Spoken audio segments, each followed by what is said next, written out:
Civil War season. Well, this season will be completely different from other seasons as there won't be any villains. Instead, the ninja team will be divided into two groups. The first group will consist of Lloyd, Jay, and Nia, and they think that they should give the villains a second chance before they throw them in jail for life. But Cole, Kai, and Zane think that this shouldn't happen because they might not be worthy of their trust, and they might cause huge problems. Lloyd and Cole will be the main characters and the leaders of each team. Kai will have a story with his parents about this conflict, and Zane, Jay, and Nia will have smaller roles.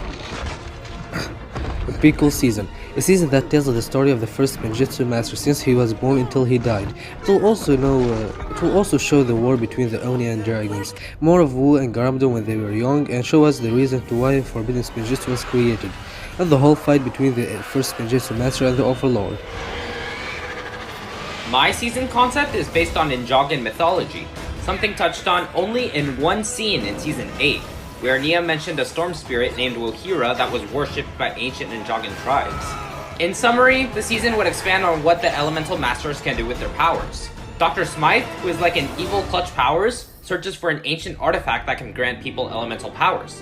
But on his first attempt to steal it from the Ninjago Museum of History, the ninja stop him. Hellbent at revenge and with the sudden reappearance of the Time Twins and the Overlord, Dr. Smythe gathers every villain the ninja have faced. After successfully reclaiming the artifact from its new location in Borg Tower's underground vault, Klaus and the Skull Sorcerer grant Smythe's new henchmen every elemental power in existence, and together, the villains reorganize the realm of Ninjago into their own dark empire. Going further, the season would revolve around the ninja fighting an elemental war over a year, and learning to use their powers in new ways by the example of the spirits, the first elemental masters. For instance, taking influence from Avatar: The Last Airbender, Nia could learn to control people's bodies using their blood. That would be dark, but it checks out. Ideally, to give each ninja character development and explore the events of the war, the season would be 26 22-minute episodes, the length of seasons 1 and 2 combined.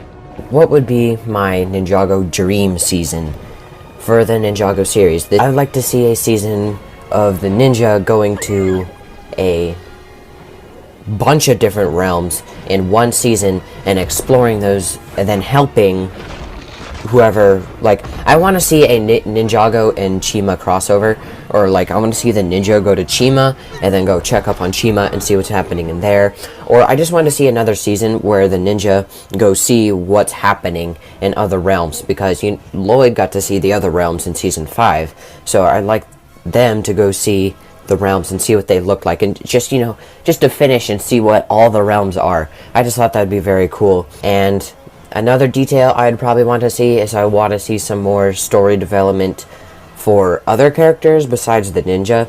Like, I don't know, I'd like to see kind of like a Pixel season, give her, or it doesn't have to be a season, but just a few episodes giving her a focus, her little story, and maybe seeing what happened to Okino and all those season 12 characters, see how they're doing in Ninjago, and just to kind of like a checkup season, if that makes sense, if you get what I mean. My season concept is that Wu dies and the ninja do not know what to do without him, so they ask Garmadon to help. While they are away, a new threat emerges, the General of Stone, a stone warrior scout that was not destroyed during the split of the islands. The General of Stone gathers past enemies of the ninja and giving them this potion from the Stone Ward, making them super powerful. The ninja have a tough villain to stop. A time travel season. This should also be the final season, 40 years in the future when Wu died and the ninja became old and have children. The Time Twins will come back and they will open a portal to the past. The ninja should enter this portal and re-witness all their previous adventures or season for us to collect the parts that will destroy the Time Twins mech. Meanwhile, their children are resisting the Time Twins in the present.